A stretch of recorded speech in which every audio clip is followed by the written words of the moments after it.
پاس مسئلہ پوچھنے کے لیے کچھ لوگ آ گئے تو 4-5 سال کا بچہ بھی تھا جس کے والد نے غصے میں اپنی بیوی کو 3 طلاقیں دی تھی. تو چھوٹا سا بچہ، کپڑے بھی پھٹے پرانے، اور حالت بتا رہی تھی کہ غریبی ہے. تو جب میں نے مسئلہ بتایا کہ 3 طلاقیں ہو گئی ہیں تو واپس جانے لگے. تو بچہ مجھ سے کہتا ہے، دیہاتی آدمی تو کہنے لگا، مولوی صاحب میری اماں تے نانی کہنی اسن پوچھ کے آئی آپ کہ ہن اسی لہدا لہدا ہی رہنا ہے. تو اس بچے کی نونہال کی وہ کیفیت دیکھی تو میں رو پڑا. میں نے کہا یار یہ بچہ بیچارہ ماں باپ کے ہوتے ہوئے یہ یتیموں جیسی زندگی گزارے گا کیونکہ باپ نے طلاق دے دی. کس طرح مسائل نہیں بتائے لوگوں کو، تعلیم سے آگاہی نہیں کیا. اور اس میں بہت بڑا ظلم ہے ان لوگوں کا بھی جو جنازے پہ کھڑے ہو کے تو کہہ دیتے ہیں، میری طرح کے لوگ اچھے علماء کی بات نہیں کرتا، وہ کہہ دیتے ہیں دیکھو جن لوگوں کو جنازہ نہیں آتا. بھئی آپ نے کس دن عشاء کے بعد کلاس لگائی تھی جنازہ سکھانے کی؟ یہ تو آپ نے کہہ دیا لوگوں کو قرآن کی ٹھیک نہیں آتا. تو یہاں تو بیچاری بیویاں جن کو صحیح پڑھنا نہیں آتا وہ مشن بنا لیتی ہیں کہ میں نے اتنے 100 کو قرآن پاک پڑھانا ہے، بیوہ ہو گئی ہوں، طلاق یافتہ ہو گئی ہوں، ساری زندگی قرآن پڑھاؤں گی. ہم کیوں یہ مشن نہیں بناتے؟ کیوں اس طرف سفر نہیں کرتے؟ ایک تو دینی معلومات میں، دینی علوم میں اپنے آپ کو لگائیں اور ذوق پیدا کریں کہ جو چیزیں مجھے نہیں آتی میں نے وہ سیکھنی ہے، جو معاملات مجھے نہیں آتے میں نے ان کی طرف سفر کرنا ہے. ایک تو اپنا یہ مزاج بنائیں. اور جب آپ دینی علوم سیکھتے ہیں تو پتہ ہے کون سا منظر قائم ہوتا ہے؟ منظر وہ بنتا ہے کہ حضرت ابو ہریرہ بھی دین سیکھا کرتے تھے، حضرت عبداللہ ابن عمر بھی اصحاب صفہ میں رہا کرتے تھے، حضرت انس بن مالک بھی رہا کرتے تھے. اور ایسا منظر بنتا ہے کہ حضرت سیدہ خدیجہ الکبریٰ رضی اللہ تعالیٰ عنہ فرماتی ہیں سیدہ فاطمہ حضور کی گود میں بیٹھی ہوتی تھی اور نبی پاک سے باتیں پوچھتی تھی اور حضور انہیں بتا رہے ہوتے تھے. سیدہ عائشہ حضور سے دین کی باتیں پوچھتی. چوتھا حصہ ہماری فقہ کے اصول حضرت فاطمہ کی، حضرت عائشہ صدیقہ کی مرویات پر مبنی ہیں.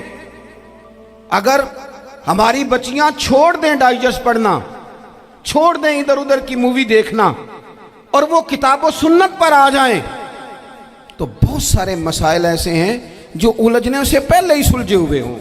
دینی تعلیم کا مزاج اور ذوق.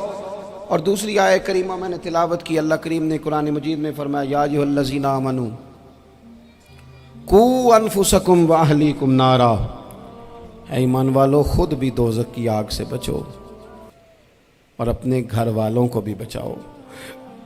او والد، وہ ماں جو بچوں کو بھوک سے بچانے کے لیے محنت کرتی ہے، ان کو مایوسی سے بہت سارے ماں باپ ایسے ہوتے ہیں جن کے پاس کپڑے لینے کے پیسے نہیں ہوتے عید پہ. کیوں؟ اذان شروع ہوگی جی، اذان سنیں جی. عزیز بھائی، جس طرح ہم اپنے بچوں کو دیکھیں، بہت سارے ماں باپ کے پاس گنجائش نہیں ہوتی، لیکن اس نیت سے کہ بچوں کے دل ٹوٹ جائیں گے، عید پہ کیسے گزارا کریں گے، مشکل سے بھی کپڑے خرید کے دیتے. اس طرح ہم اپنے بچوں کو بھوک سے، پیاس سے، مایوسی سے بچاتے ہیں. اس طرح ہمارے رب نے ہمارے ذمے لگایا ہے کہ تم اپنے بچوں کو کوشش کرو دوزخ کی آگ سے بچانے کی. حضرت عمر فاروق رضی اللہ تعالیٰ عنہ نے عرض کیا تھا یا رسول اللہ صلی اللہ تعالیٰ علیہ وسلم، اس آیہ کریمہ کا معنی کیا ہے؟ تو محبوب کریم علیہ السلام نے فرمایا عمر، جن چیزوں کا اللہ تمہیں حکم دیتا ہے تم اپنے گھر والوں کو ان چیزوں کا حکم دو، جن چیزوں سے رب رسول تمہیں منع کرتے ہیں اپنے گھر والوں کو ان سے روکو، اپنے گھر کے اندر نفاذ دین کرنے کی کوشش کرو. میرے بھائی، بہت زیادہ آزمائش ہے ہمارے گھروں میں، بے چینیاں ہیں، اضطراب ہے، بچوں میں سختی ہے، بہن بھائی ایک دوسرے کے ساتھ لڑتے ہیں، مزاجوں میں تلخی آ گئی. کیوں بھلا؟ اس لیے کہ ماں باپ کو جو بہترین کردار اور جو حسین طریقہ گھر میں اپنانا چاہیے تھا، بچے تقریر باہر سے سنتے ہیں لیکن وہ فالو اپنے ماں باپ کو کرتے ہیں. اگر ماں باپ میں حوصلہ ہو، صبر ہو، اطمینان ہو، خودداری ہو، تھوڑے پر گزارا کرنے کا مزاج ہو. دیکھیں نا، آج ڈپریشن ہے، ٹینشن ہے، پینکس اٹیکس ہیں، بڑی ساری چیزیں آ گئی ہیں. کیوں بھلا؟ صبر نہیں، تحمل نہیں، بردباری نہیں. آزمائے. ایک دن ایک بچہ میرے پاس آ گیا مدرسے کا اور آ کے وہ رونے لگا. میرے گھر والے کہنے لگے کھانا چھوڑ دیں پہلے اس کی بات سن لے. میں نے کہا پتر کیا ہوا, کسی نے مارا ہے کسی استاد نے؟ کہنے لگے نہیں حضرت, گھر فون کیا تھا تو میری اماں اور ابا کی لڑائی ہو رہی ہے. بچہ کانپ رہا ہے, ٹانگیں کانپ رہی ہیں.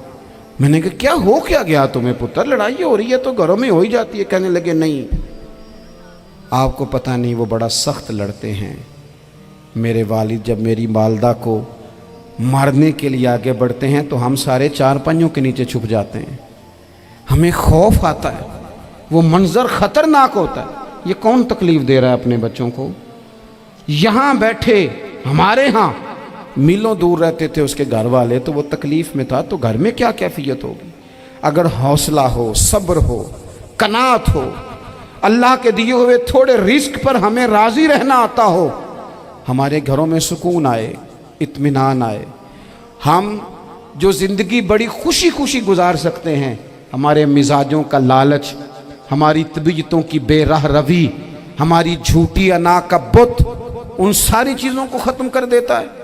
اپنی زندگی کے اندر اگر ہم وہ کردار اپنے بچوں کو دیں جس کردار میں موبائل بھی ہو, جس میں گاڑی بھی ہو, جس میں پیسے بھی لا کے ابا دراز میں رکھتا ہو, لیکن والد کا گھر میں مصلی بھی موجود ہو, اس کی کوئی تسبیح بھی ہو, وہ یہ بھی کہتا ہو کہ خدا نے اپنے فضل سے آج 5,000 دیا ہے تو اس میں 1,000 غریبوں کا بھی ہے, اس میں تھوڑا سا میں نے اللہ کی رضا کے لیے بھی رکھا ہے.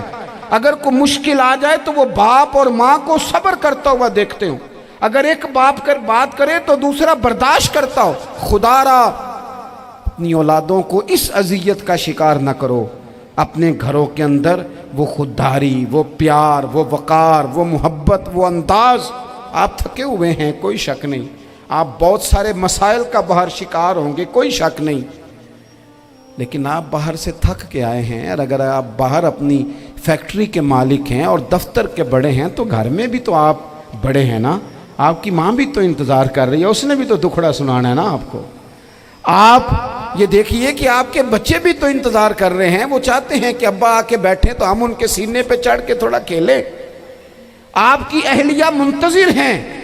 کچھ باتیں بیوی کسی اور سے نہیں کہہ سکتی, صرف اپنے شوہر سے کہتی ہے. لیکن وہ تو آتے ہی جلال میں آ گئے صاحب. وہ کہنے لگے تو بڑی نالائق ہے, میں تھکا ماندہ آیا ہوں اور تو نے مجھے کہانی سنا دی ہے. وہ اس خاتون سے شدت کے ساتھ پیش آنے لگے. میرے رسول پاک کی حیات نور کو دیکھو, حضرت ام ایمن حضور کی رضائی والدہ ہیں, ان کی بھی خدمت ہو رہی ہے. حضرت حلیمہ سعدی آ رہی ہیں تو خدمت ہو رہی ہے. حضرت عباس حضور کے چچا ہیں تو کریم فرماتے ہیں میرے چچا ہیں باپ کی جگہ پہ. حضور دوست احباب صحابہ غلاموں سب کے ساتھ پیار کر رہے ہیں. 9 ازواج مطہرات ہیں گھر کے اندر, اور کیفیت یہ ہے کہ حضور صرف ان کی ضرورتوں کا ہی خیال نہیں کرتے, خواہشات کا ہی خیال نہیں کرتے, بلکہ میرے کریم کا طریقہ یہ ہے کہ کوئی بندہ آج بول کیا رہا ہے, وہ کہاں کھڑا ہے آج, اس کے جملے کس طرح کے ہیں, اس کا لہجہ کس طرح کا ہو گیا ہے اور اسے ٹھیک کیسے کرنا ہے. محبوب اس کا خیال فرماتے, توجہ کرتے. میں کہتا ہوں کہ ہم سب کو شوق آیا ہے آرام کرنے کا. میں صبح 11 بجے سے پہلے اپنے گھر سے نکل آیا تھا, اور یہ وقت آ گیا ہے اور رات کو خدا جانے کس وقت گھر پہنچنا ہے. کئی دفعہ کیفیت یہ ہوتی ہے کہ گاڑی سے اترتے ہیں تو پھر دل کرتا ہے کہ کوئی اٹھا کے چلائے نہ کبھی.